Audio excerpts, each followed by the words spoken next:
وأشار بيده فقال أربعا: العرجاء البين زلعها، والعوراء البين عورها، والمريضة البين موتها، والعشفاء التي لا تنقى.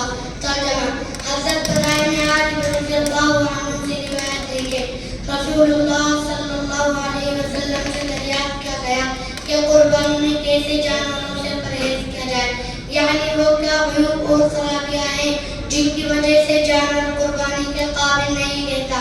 آپ صلی اللہ علیہ وسلم نے ہاتھ سے اشارہ فرمایا اور بتایا کہ چار عیوب اور نقائص ایسے ہیں کہ ان میں سے کوئی ایک نصف جانور میں پایا جائے تو قربانی کے قابل نہیں رہتا۔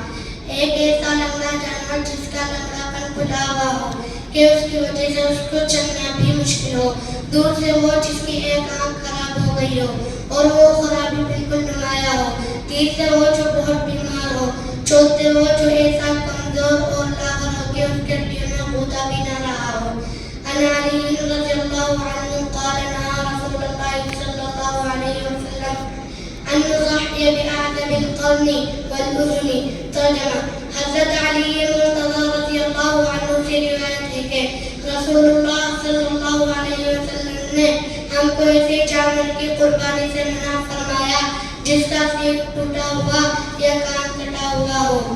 تشریح: قربانی دراصل بندے کی طرف سے اللہ تعالیٰ کے حضور میں نظر ہے، اس لیے ضروری ہے کہ اپنی استطاعت کی حد تک اچھے جانور کا انتخاب کیا جائے۔ یہ بہت غلط بات ہے کہ لولا، لنگڑا، اندھا، کانا، بیمار، مریض، سینگ ٹوٹا، کان کٹا جانور اللہ تعالیٰ کے حضور میں پیش کیا جائے۔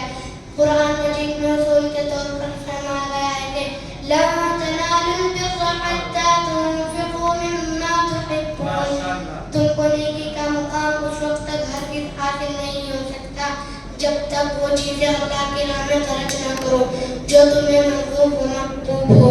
بہرحال قربانی کے بارے میں رسول اللہ صلی اللہ علیہ وسلم کی ان ہدایات کی روح اور ان کا مقصد یہی ہے۔